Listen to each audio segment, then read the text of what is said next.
हवा में नाचती सुनहरी घासों से भरे एक विशाल फैले हुए सवाना में लियो नाम का एक शक्तिशाली शेर रहता था। लियो इस सवाना का राजा था, जो अपनी ताकत और शक्तिशाली दहाड़ के लिए दूर दूर तक जाना जाता था, जो मीलों तक गूंज सकती थी। उसका अयाल एक ज्वलंत स्वर्ण था, जो सूरज के नीचे चमक रहा था, और उसकी अंबर आंखों में 100 शिकारियों की बुद्धि थी। कई लोगों के लिए वह प्रभुत्व का एक अछूत प्रतीक था, एक ऐसा प्राणी जिसका सम्मान किया जाना चाहिए और जिससे डरना चाहिए। फिर भी अपनी भव्यता के बावजूद लियो को अक्सर अपने भीतर एक खालीपन, एक अकेलापन महसूस होता था, जिसे दूसरे जानवरों की पूजा भी नहीं भर सकती थी। एक दिन जब सूरज ढलने लगा, क्षितिज को नारंगी और गुलाबी रंगों में रंगते हुए लियो ने अपने क्षेत्र के बाहरी इलाके में गश्त करने का फैसला किया। वह ऊंची घासों के बीच से शान से आगे बढ़ा, उसके कदम खामोश और सोच समझकर। इसी गश्त के दौरान उसे एक अजीबोगरीब नजारा देखने को मिला।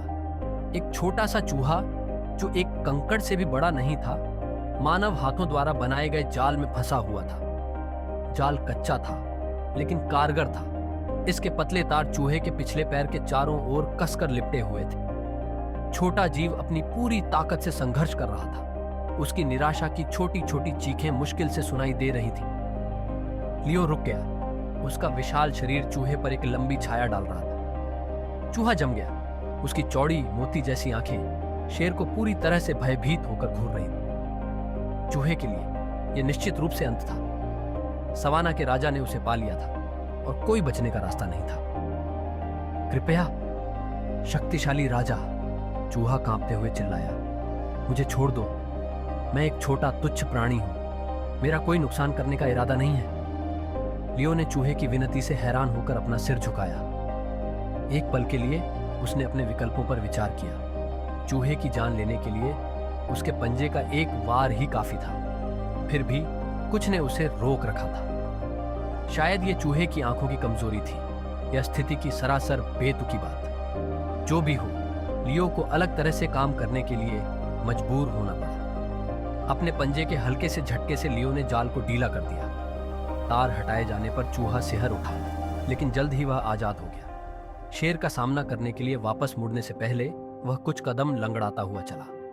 चूहा झुककर बोला, धन्यवाद महान शेर, तुमने बहुत दया दिखाई है। मैं इस दया को नहीं भूलूंगा। लियो ने ठाका लगाया, एक गहरी गड़गड़ाहट वाली आवाज जो जमीन को हिलाती हुई लग रही थी। और तुम जैसा छोटा प्राणी मेरे जैसे किसी व्यक्ति के लिए क्या कर सकता है? उसने पूछा, खुश होकर। चूहा लंबा खड़ा हुआ, या जितना लंबा एक चूहा हो सकता है, और उसने उत्तर दिया, आकार किसी के कार्यों का मूल्य निर्धारित नहीं करता है। एक दिन तुम खुद को जरूरत में पा सकते हो, और मैं तुम्हारी मदद करने के लिए अपनी शक्ति में सब कुछ करूंगा। लियो की हंसी सवाना में गूंज उठी, लेकिन उसने सिर हिलाया। बहुत अच्छा छोटा, मैं तुम्हारा वादा याद रखूंगा। और इसके साथ ही वह मुड़ा और घास में गायब हो गया। चूहे को ठीक होने और अपने घर वापस भागने के लिए छोड़ दिया। सप्ताह महीनों में बदल गए और सवाना में जीवन चलता रहा। लियो ने अपने क्षेत्र पर शालीनता और ताकत के साथ शासन करना जारी रखा, जबकि चूहा, जिसका नाम मैक्स था, अपने सरल जीवन में लौट आया, जिसमें वह भोजन की तलाश में था और शिकारियों से बचता था।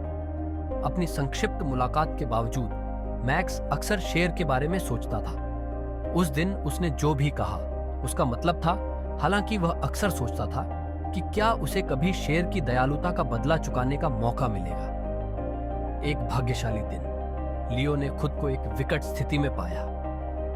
वह मृगों के झुंड का पीछा कर रहा था। उसकी गहरी इंद्रियां उसे सवाना के किनारे घने घने इलाकों में ले जा रही थी। अपनी खोज में वह शिकारियों द्वारा बिछाए गए जाल को देखने में विफल रहा। पत्तियों और शाखाओं की एक परत के नीचे छिपा एक विशाल जाल उस समय चालू हो गया जब लियो ने उस पर कदम रखा। एक पल में जाल उछल गया और शक्तिशाली शेर फंस गया। वह गुस्से में दहाड़ता हुआ मोटी रस्सियों से टकराने लगा, लेकिन जितना अधिक वह संघर्ष करता, जाल उतना ही कसता जाता। शोरगुल सुनकर शिकारी फंसे हुए शेर की ओर बढ़ने लगे। लियो उनकी आवाजें, उनकी हंसी और उनके हथियारों की खनक सुन सकता था। घबराहट होने लगी। अपने जीवन में पहली बार लियो को वाकई असहाय महसूस हुआ। इस बीच मैक्स पास में ही बीज और जामुन इकट्ठा कर रहा था। दूर से आ रही दहाड़ ने उसका ध्यान खींचा और उसने तुरंत पहचान लिया, ये लियो था। बिना कुछ सोचे समझे मैक्स ने अपनी खोज को नीचे गिरा दिया और आवाज की ओर भागा। उसने जो देखा उससे वह डर और दृढ़ संकल्प दोनों से भर गया। महान शेर, उसका रक्षक, अब जरूरतमंद था। रुको लियो! मैक्स ने स्थिति को बेहतर ढंग से देखने के लिए पास के एक पेड़ पर चढ़ते हुए आवाज को लगाई। जाल मोटा था, उसकी रस्सियां कसकर बुनी हुई थीं, लेकिन मैक्स की तेज आंखों ने रस्सियों के बीच एक कमजोर जगह को पहचान लिया। वह जानता था कि उसे क्या करना है। अपने तीखे दांतों का इस्तेमाल करते हुए मैक्स ने रस्सियों को कुतरना शुरू कर दिया।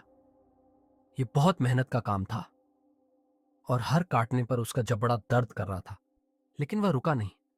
नीचे लियो आश्चर्य से देख रहा था। मैक्स, तुम क्या कर रहे हो? लियो ने पूछा। उसकी आवाज में अविश्वास और आशा का मिश्रण था। अपना वादा निभा रहा हूं, मैक्स ने काटने के बीच में उत्तर दिया। लटके रहो। जैसे जैसे मैक्स काम कर रहा था, शिकारियों की आवाजें तेज होती जा रही थीं। समय बीत रहा था। अंत में एक आखिरी काटने के साथ रस्सी टूट गई और जाल खुलने लगा। लियो ने कोई समय बर्बाद नहीं, जोरदार छलांग के साथ वह बची हुई रस्सियों से मुक्त हो गया और अपने पैरों पर खड़ा हो गया। उसने दहाड़ लगाई, एक ऐसी गड़गड़ाहट भरी आवाज जिसने शिकारियों को डर के मारे भागने पर मजबूर कर दिया। वे अपने उपकरण पीछे छोड़कर भाग गए। लियो मैक्स की ओर मुड़ा। उसकी अंबर आंखें कृतज्ञता से भरी हुई थी। तुमने मेरी जान बचाई, उसने सम्मान के भाव से अपना विशाल सिर जमीन पर झुकाते हुए कहा। मैंने तुम्हें कम आंका था मैक्स, तुम सच में एक दोस्त और हीरो हो।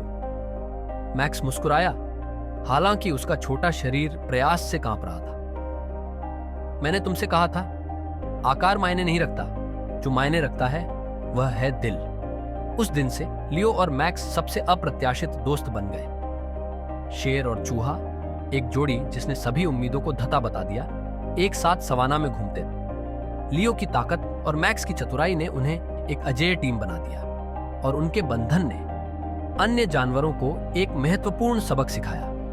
उनमें से सबसे छोटा भी सबसे बड़ा अंतर ला सकता है। और इस तरह सवाना उनके साझा नेतृत्व में फला फूला, एक ऐसा राज्य जहां हर प्राणी, चाहे वह बड़ा हो या छोटा, अपनी कीमत और जगह जानता था। लियो और मैक्स की कहानी एक किंवदंती बन गई, जो पीढ़ियों से चली आ रही है। दयालुता, साहस और दोस्ती की शक्ति की एक कालातीत याद दिलाती है।